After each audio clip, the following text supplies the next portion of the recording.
Ruth capítulo 1, versículos 1 a 5.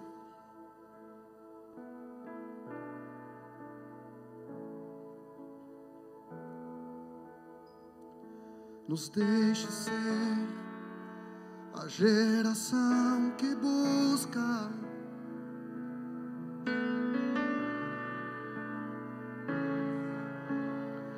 isso é forte que você está cantando, hein? Nos deixe ser a geração que busca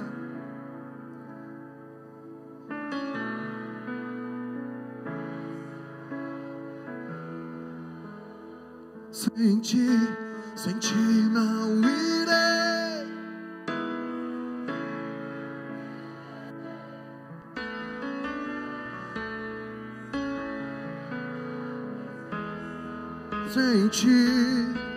Sem ti não irei.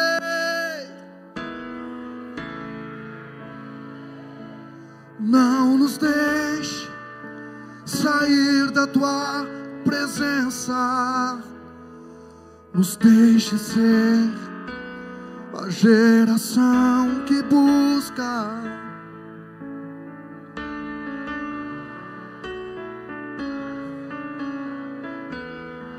nos deixe ser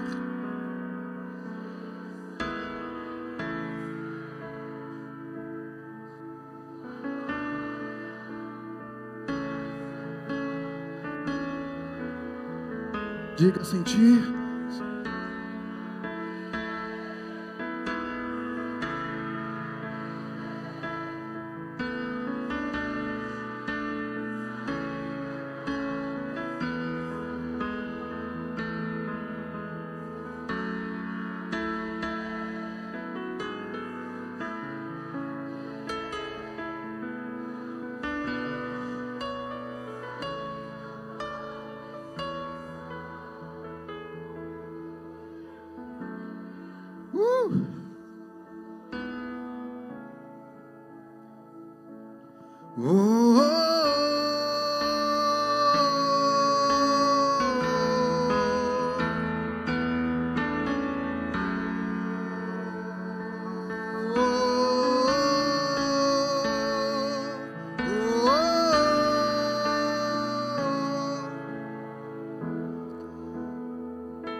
Ruth capítulo 1, versículos 1 a 5, diz assim: E sucedeu que nos dias em que os juízes julgavam, houve uma fome na terra. Por isso, um homem de Belém de Judá saiu a peregrinar nos campos de Moabe. Ele e sua mulher e seus 2 filhos. Era o nome deste homem Elimeleque e de sua mulher Noemi, e os seus 2 filhos Malom e Quilion, efrateus, de Belém de Judá, e chegaram aos campos de Moabe e ficaram ali. E morreu Elimeleque, marido de Noemi, e ficou ela com os seus 2 filhos, os quais tomaram para si mulheres moabitas, e era o nome de uma Orfa e a outra Ruth, e ficaram ali quase 10 anos. E morreram também ambos, Malom e Quilion, ficando assim a mulher desamparada dos seus 2 filhos e do seu marido. Estenda sua mão para cá, por favor. Libera uma palavra de oração para a minha vida. Já inclui nesta oração a minha esposa, que está com uma forte infecção urinária.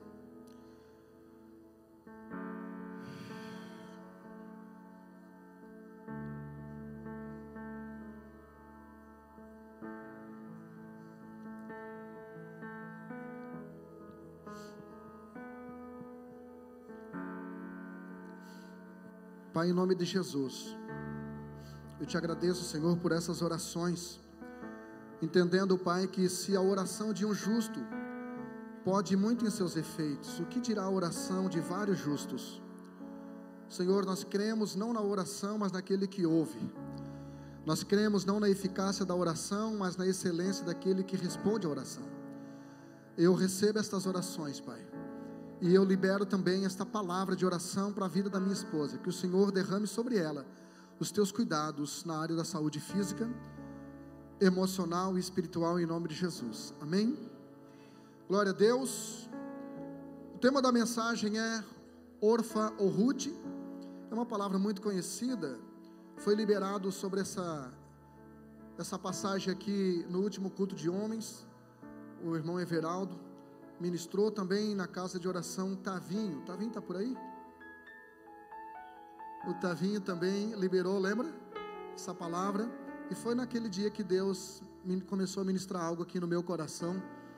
E eu gostaria que você abrisse o seu coração, que você desarmasse o seu guarda-chuva e fosse alvejado pela chuva da revelação e da inspiração da palavra que vai estar sendo liberada sobre a sua vida. Meu intuito nessa noite não é impressionar você passando informação. O meu intuito é edificar você, produzindo transformação. Amém? Glória a Deus. Amém? Aquilo que Deus forma, o diabo deforma, a religião reforma, mas só a palavra transforma. Em nome de Jesus. Então, seja transformado pelo poder excelente e eficiente da palavra do Senhor. No versículo 1 desse capítulo 1, o texto ele fala que sucedeu que num dos dias em que os juízes julgavam, houve uma fome na terra. Por isso, então a primeira coisa que eu quero ministrar ao seu coração é: tome cuidado com a causa das tuas decisões. Nesse caso, a causa era a fome. E os economistas aconselham você não ir nem no supermercado com fome. Toda pessoa que vai para um supermercado com fome, ela compra pelos olhos, ela compra o que não precisa. E neste caso, houve uma fome na terra de Belém, e esse homem aqui, ele acabou acionando o gatilho da fuga. A Bíblia não diz que ele orou, a Bíblia não diz que ele se moveu debaixo de uma palavra, e nem debaixo de uma direção. A fome é algo, irmão, em que é um momento em que o diabo aproveita para fazer as maiores tentações. Quando você lê o livro de Gênesis, capítulo 25, a Bíblia diz que Esaú, voltando com fome, depois de uma caça, a Bíblia diz que Jacó havia preparado um guisado saboroso. E neste momento, o Esaú pede um pouco daquele guisado, e o Jacó diz: vamos negociar. Eu te dou um prato dessa lentilha, ou desse guisado, conforme a tradução, e você me passa a sua primogenitura. Pastor, o que é primogenitura? Primogenitura é o direito do irmão mais velho. Ou seja, todo primogênito tinha direito a 2/3 da herança. Era um grande privilégio. Além de ser o irmão mais velho, o sucessor, ainda desfrutava de uma parte da herança maior. Satanás, sabendo disto, usou o mesmo truque com o primogênito lá em Mateus capítulo 4, agora não com Esaú, mas agora com Jesus, trabalhando nessa questão de filiação, assim como Jacó trabalhou com seu irmão Esaú. O propósito do diabo foi a mesma. Mateus capítulo 4, a Bíblia diz que, sendo Jesus batizado, foi conduzido pelo deserto, pelo Espírito Santo, para ser tentado pelo diabo. E a primeira proposta de Satanás foi pôr em risco, foi pôr em dúvida a filiação de Jesus, dizendo: se tu és o Filho de Deus. Ou seja, quem não sabe de quem é filho, irmão, negocia a sua primogenitura. Quem não sabe de quem é filho, troca os valores eternos pelos valores transitórios. Por isso que ele disse: transforma pedra, valor eterno, em pão, valor provisório. Mas Jesus, ele não ia comer o pão que o diabo amassou, porque ele era o pão que amassou o diabo. Pegou? Vou tentar de novo.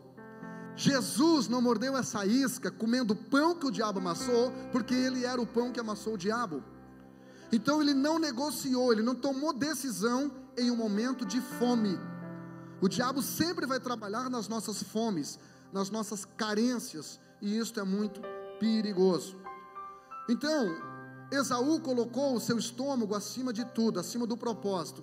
E Jesus colocou a palavra de Deus acima de tudo, respondendo para o diabo: também está escrito, nem só de pão viverá o homem. Amém? O texto segue dizendo que um homem de Belém de Judá saiu. Segunda coisa que eu quero que você tome cuidado é cuidado para não sair do lugar onde Deus te colocou. Quando eu falo de lugar, não estou me referindo restritamente a um lugar geográfico. Eu estou falando de um propósito. Por quê? Porque, irmãos, avivamento tem a ver com um lugar. Por isso que Jesus falou para os discípulos: ficai em Jerusalém até que sejais revestidos de poder. Então, avivamento tem um lugar escolhido por Deus. Bênção tem um lugar escolhido por Deus. Deus diz para Abraão em Gênesis 12: sai da tua terra para um lugar que eu te mostrarei. Então, tome cuidado para você não sair do lugar da provisão. Pastor, por que Belém era o lugar da provisão? Porque o nome Belém no hebraico é casa do pão. Casa do pão. Por que Belém é casa do pão? Não é simplesmente aleatório. É porque João capítulo 6 diz que Jesus é o pão que desceu dos céus. E ele nasceu onde? Em Belém, conforme está lá em Lucas capítulo 2. Então não saia, irmão, do lugar da promessa. Não saia do lugar da provisão. Não saia do lugar onde Deus colocou você. O lugar onde Deus colocou você incomoda Satanás. E o plano dele começou lá no Éden, querendo remover Adão do lugar dele. Do lugar dele quem, pastor? Do lugar do diabo. Porque a Bíblia diz em Ezequiel capítulo 28, que a princípio Satanás estava no Éden, jardim de Deus, na terra original. E agora Adão foi colocado lá no Éden, na terra mineral, também no jardim de Deus, automaticamente substituindo Satanás. Pastor, qual é o outro lugar de Deus? O lugar de adorador. A Bíblia diz que, deixa muito claro que Satanás, Lúcifer, era músico. Então ele se incomoda, irmão, ele era maestro do coral angelical, e ele se incomoda quando vê um crente, por mais fraquinho que esteja, levantando a sua mãozinha e adorando ao nome do Senhor. Porque quando você adora a Deus, você está substituindo o lugar que era do diabo. Quem está me entendendo aqui, diga eu. Então a Bíblia diz que esse homem saiu a peregrinar nos campos de Moabe, ele e sua mulher e seus 2 filhos. Terceiro cuidado. Cuidado para não levar sua família para peregrinar em um lugar que alimenta os teus desejos. Se o nome Belém, de onde saiu Elimeleque com sua família, no hebraico quer dizer casa do pão, o nome Moabe quer dizer desejo. Então tome muito cuidado para não se mover pelos teus desejos. Quem se move pelos desejos sacrifica a sua inteligência. Quem se move pelos seus desejos, pelas suas carências, sacrifica a sua razão. Então cuidado para não levar sua família a peregrinar apenas em um lugar de desejos. Desejos, na verdade, são como crianças mimadas. Quanto mais você cede para elas ou para eles, mais exigentes eles se tornam. Então tome cuidado. Não fique se presenteando, não fique se validando o tempo todo. Não fique satisfazendo os teus desejos. Pastor, o que é pecado? O pecado é a autossatisfação imediata dos desejos egoístas. Todo pecado é egoísta. Todo pecador é egoísta. Mas a santidade é altruísta. Pecado é quando eu uso você para usufruir daquilo que é seu. Santidade é quando eu protejo você daquilo que eu sou. Pecado é quando eu usufruo daquilo que você tem para satisfazer os meus desejos. Santidade é quando eu protejo você desses desejos incontrolados. Então não alimente seus desejos. Outra coisa que eu quero que você entenda nesse texto é o poder de uma identidade, o poder de um nome. Muitas pessoas já receberam nomes malditos simplesmente porque a mãe achou bonito no filme do Rambo, no filme da Lagoa Azul, simplesmente porque a mãe achou bonito na novela Chiquititas, e aí não sabe o significado, não sabe a etimologia. Existem alguns evangélicos que colocaram nome de homens nas filhas, nomes bíblicos, não sabendo que eram homens, só porque não conheciam a palavra de Deus. Eu conheci uma mulher chamada Esdras. Aí eles tentam fazer bonitinha Esdras, não, mas a Bíblia diz que é Esdras mesmo, não tem acento. Então, outro cuidado que nós precisamos tomar, irmãos, é com a nossa identidade. O que o diabo quer é pôr dúvida na nossa identidade. Hoje, a pauta da ideologia de gênero é desconfigurar a identidade dos nossos filhos. Então olha como é interessante a questão da identidade nesse texto. Versículo 2, Angélica, começa dizendo que era o nome deste homem Elimeleque. O nome Elimeleque no hebraico quer dizer Deus é o meu rei. É interessante que Deus era o rei dele, mas ele não consultou o rei antes de sair da presença do rei em busca da satisfação de uma necessidade momentânea chamada fome. Se Deus é o nosso rei, então nós devemos nos posicionar e orar pela democracia do Brasil, mas orar e nos posicionar pela teocracia do reino de Deus. Devemos orar e nos posicionar e votar corretamente para que seja mantida a nossa democracia, a nossa liberdade de expressão, a nossa liberdade de culto. Mas nós devemos entender, irmãos, que a igreja, ela não vive numa democracia, ela vive numa teocracia, que é diferente da monarquia. Na monarquia, os reis antigos eram reis de súditos, eram senhor de servos. Na monarquia, os reis, eles eram os mais beneficiados, eles e seus familiares. Por isso que é dali que vem a palavra vilão, porque o vilão, etimologicamente, era aquele povo que vivia no vilarejo, ou seja, na vila, por isso se chamavam vilão, ou vilões. Os vilões eram aqueles que davam tributos ao rei, mas não tinham acesso à casa do rei. Os vilões eram aqueles que serviam o rei, mas eles não acessavam a mesa do rei, eles não sentavam para comer junto com o rei. Os vilões eram aqueles que estavam numa posição hierárquica mais baixa, por isso eram chamados de súditos, de vassalos.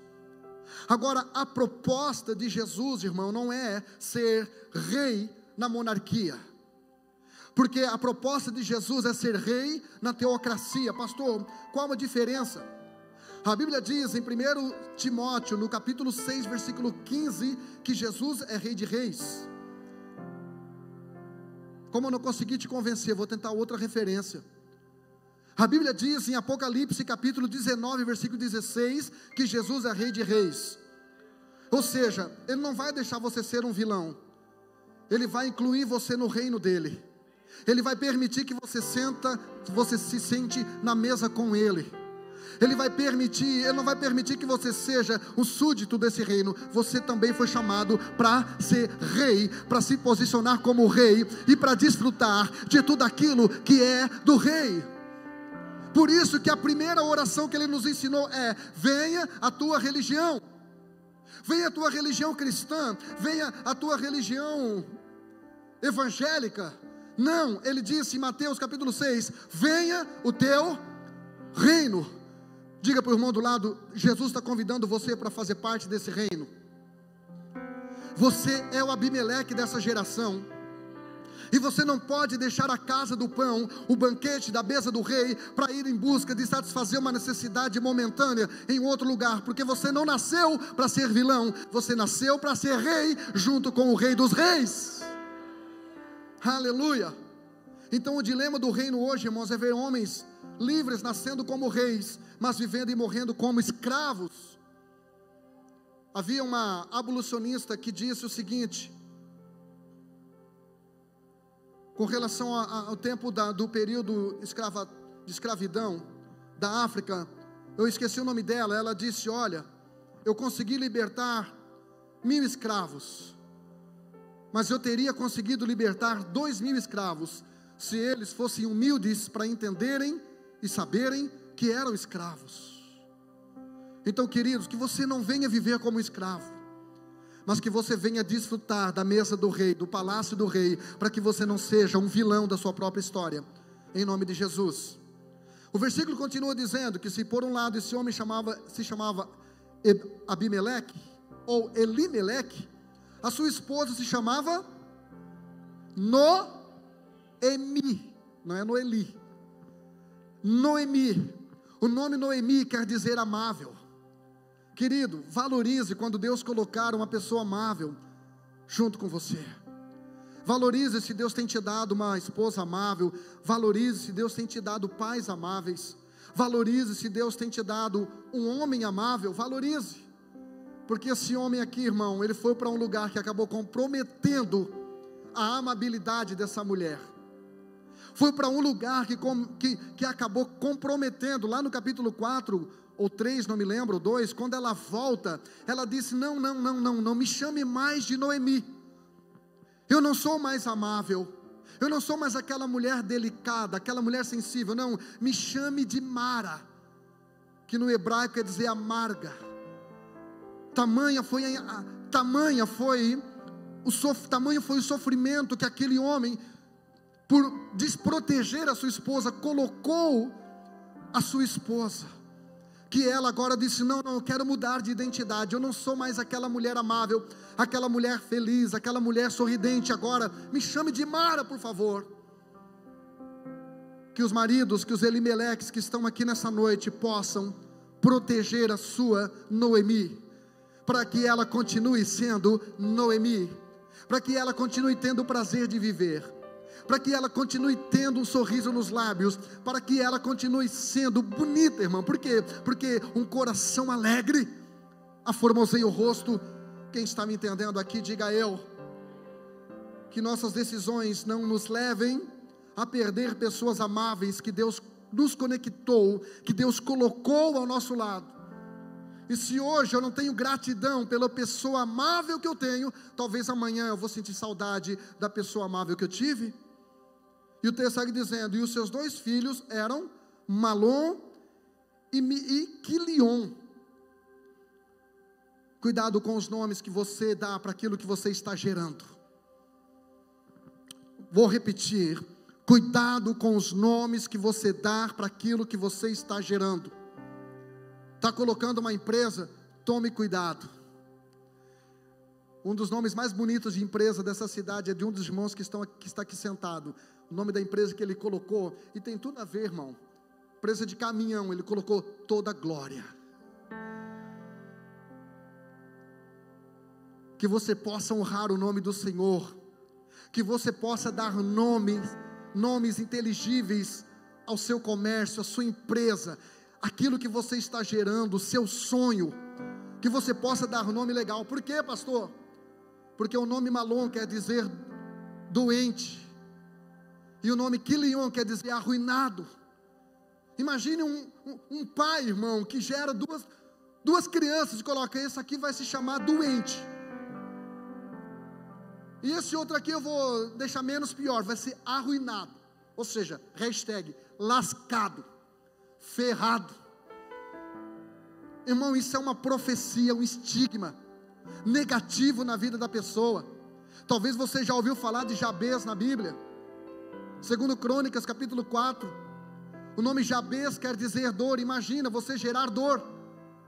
Imagina quando esse menino estudou, quem é que ia colocar a dor para jogar no seu time, irmão? Imagina quando esse menino cresceu, quem é que ia namorar com a dor? Quem é que ia querer casar com a dor? Então tome cuidado, porque o diabo, ele quer mexer na nossa identidade. Por isso que quando aqueles jovens foram para a Babilônia, Nabucodonosor tratou logo de colocar nomes distorcidos teologicamente, que cultuavam a divindade babilônica. Quando você lê o livro de Lucas, o Evangelho de Lucas, no capítulo 1, versículo de número 59, há um texto muito conhecido, preste muita atenção.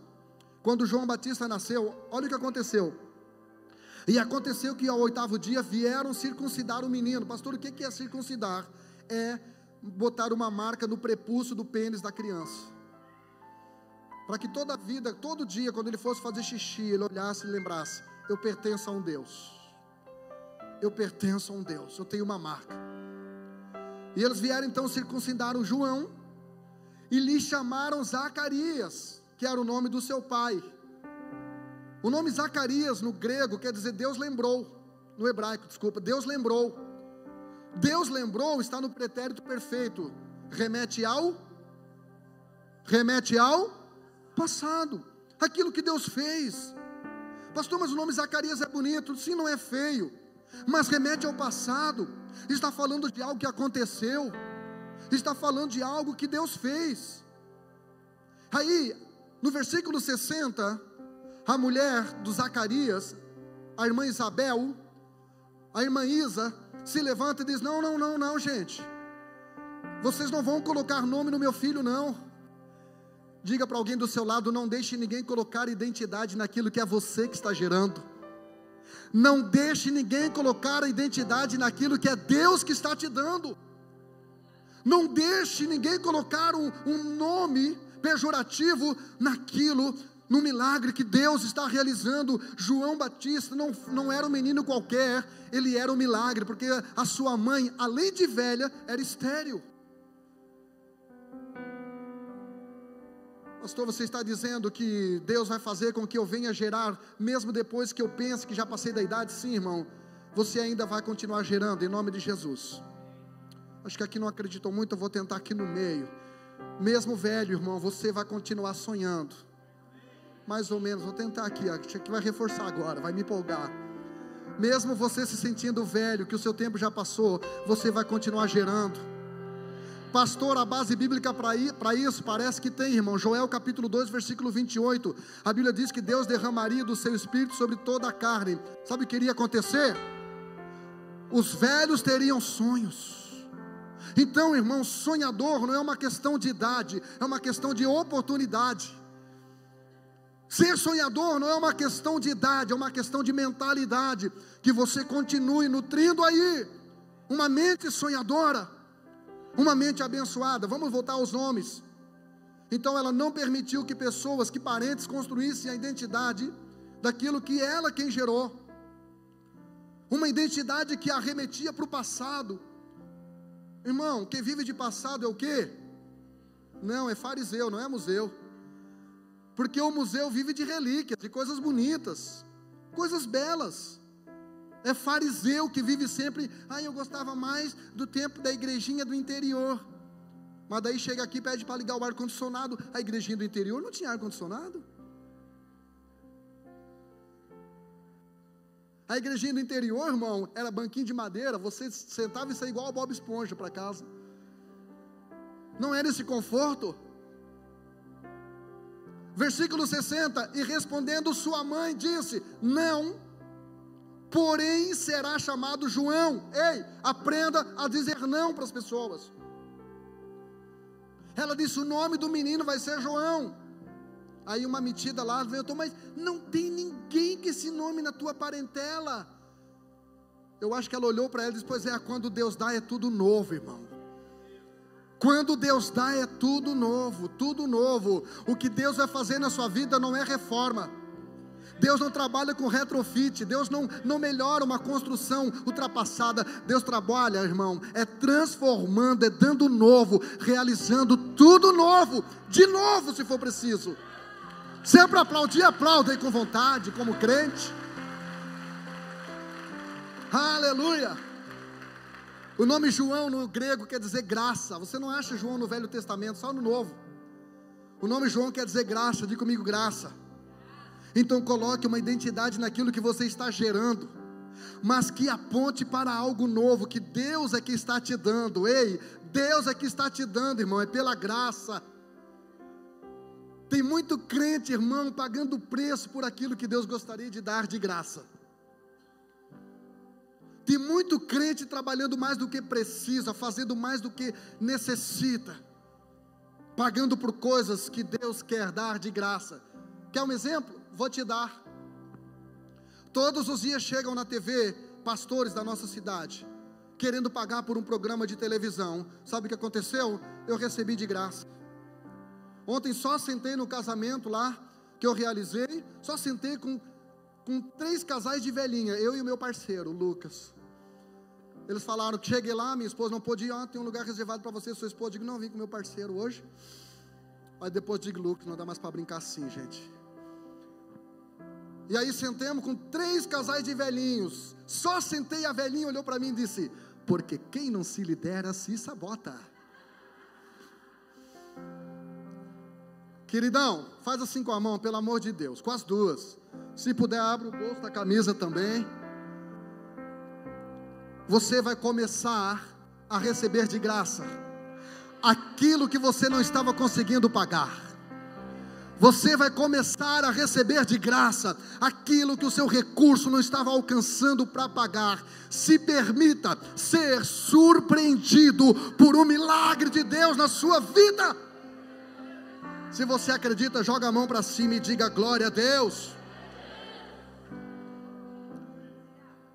Terceiro ponto da mensagem, cuidado com lugares perigosos. Ele saiu de Belém de Judá, volte o texto para mim, Angélica, por favor. Saiu de Belém de Judá e chegaram aos campos de Moabe. E a Bíblia diz que eles ficaram ali. Ficaram ali. O sucesso ou o fracasso não são definitivos, não são definidos por onde você passa. O sucesso e o fracasso são definidos por onde você fica. Porque nós não determinamos por onde passamos. Jesus não foi por livre e espontânea vontade para o deserto, o Espírito Santo conduziu. Então Deus leva você a traçar rotas que às vezes você não colocou no seu GPS emocional. A vida às vezes te leva a passar por situações, por ocasiões, e faz parte do processo lapidatório, faz parte do processo de desconstrução dos seus sofismas, faz parte dos processos estabelecidos pelos propósitos eternos. Você não tem opção, Deus não te dá plano B, Deus simplesmente diz, sai e vai.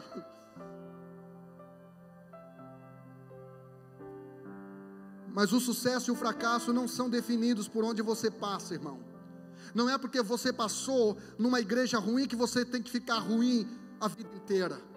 Não é porque você passou por um casamento ruim que você tem que ser um homem, uma esposa ruim a vida inteira. Não é porque você passou por um trauma ruim na infância que você vai ficar nesse lugar a vida inteira.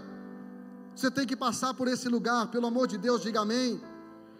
Êxodo capítulo 14, a Bíblia diz que o povo de Israel passou pelo meio do Mar Vermelho, mas não ficou, irmão. Quem ficou foram os egípcios. Só fica afogado no meio do Mar Vermelho quem não tem a marca da promessa de Deus. Se Deus te tirou do Egito, não é para você morrer no meio do Mar Vermelho, é para você entrar na terra prometida, numa terra que mana leite e mel, uma terra que Deus escolheu a dedo para dar para você. Se Deus fechou uma empresa e permitiu você passar por lá, não é para você ficar cheio de trauminha, irmão, é para você ter experiência e aprender como não lidar os seus funcionários quando você receber aquelas 1000 empresas de Deus. Números capítulo 32, a Bíblia diz que Josué e Caleb passaram pelo deserto, 40 anos passaram, mas chegaram na terra prometida. Só que junto com eles havia um bando de murmurador, de incrédulos, que morreu no deserto e não entrou na terra prometida. Aí você fica pensando, ai pastor, mas 40 anos pastor, está demorando demais. Irmão, quando você está com Deus, o tempo voa, quando a programação é boa. Foi por isso que Jacó trabalhou 7 anos pela Raquel. O Labão disse, mais 7, ele disse, bora. Porque quem está com Deus, irmão, não vê o tempo passar, porque não é ansioso, não fica contando segundos, porque sabe que tudo está debaixo do propósito de Deus. Por isso que Eclesiastes, no capítulo 8, versículo 6 diz, porque para todo propósito há um tempo e um modo. O modo é Deus que define, o tempo é você que define. Você não determina quando você entra no deserto, mas você determina quando você sai. Por isso que o povo de Israel ficou 40 anos e morreu. Jesus ficou só 40 dias e sobreviveu, porque ele se movia debaixo de uma promessa, ele se movia debaixo de uma palavra. Aleluia. Pastor, mas foi 40 anos, mas não morreu, passou. chegou lá mais resistente, mais experiente. Daniel capítulo 6, a Bíblia diz que Daniel, ele passou pela cova dos leões, deu para os leões, aí galera, mas a Bíblia diz que aqueles que murmuraram, que criticaram, que caluniaram e jogaram ele naquela cova, caíram também, mas não passaram. A Bíblia diz que eles foram estraçalhados antes de chegar no chão. Pelo amor de Deus, irmão, você acha que se Deus quisesse matar você, eu não teria terceirizado com a Covid-19? Deus quer manter você vivo. Deus quer manter você vivo. Alguns vivo e bonito, outros só vivo mesmo, mas tendo saúde tá bom, porque você vai passar. Como dizia já o nosso amigo, vou passando pela prova, dando glória a Deus.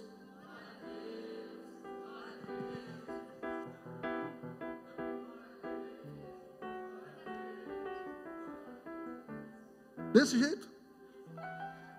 Imagina Deus lá no céu ouvindo você assim, ó. Vou passando pela prova, dando glória a Deus, glória a Deus. Deus diz, para, nem dá glória. Se for para dar glória desse tipo, não dá. Levante a sua mãozinha assim, só quem tem dedo, e diga, vou passando pela prova, dando glória a Deus.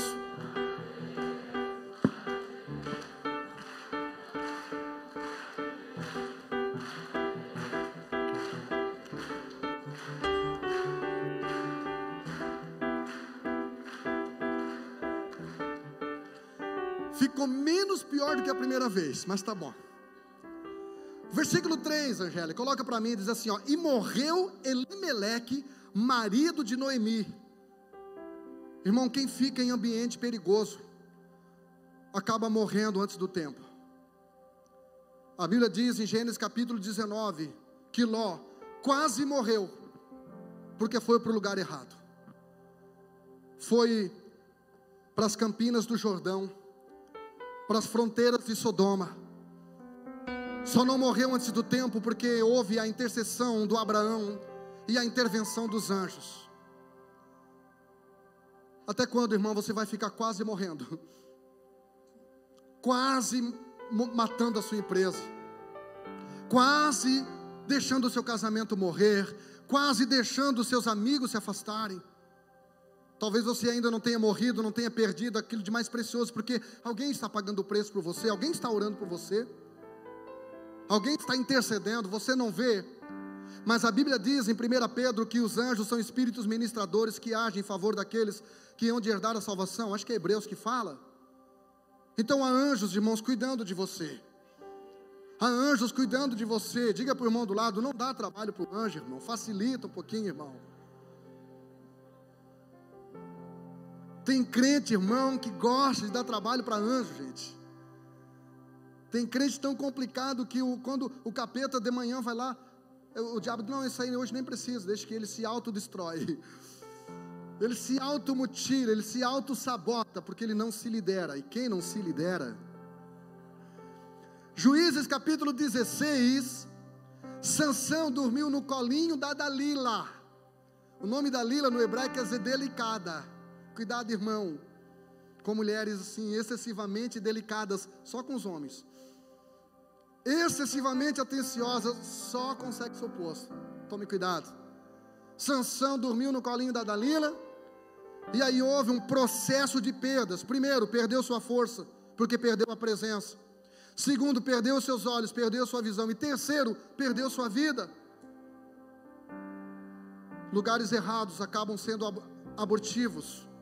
Lugares errados geralmente são lugares destrutivos. 1 Samuel capítulo 4, a Bíblia diz que o sacerdote Eli estava no lugar errado. Onde, pastor? Numa cadeira, sentado. É interessante como o sacerdote Eli, ele gostava de ficar sentado, irmão.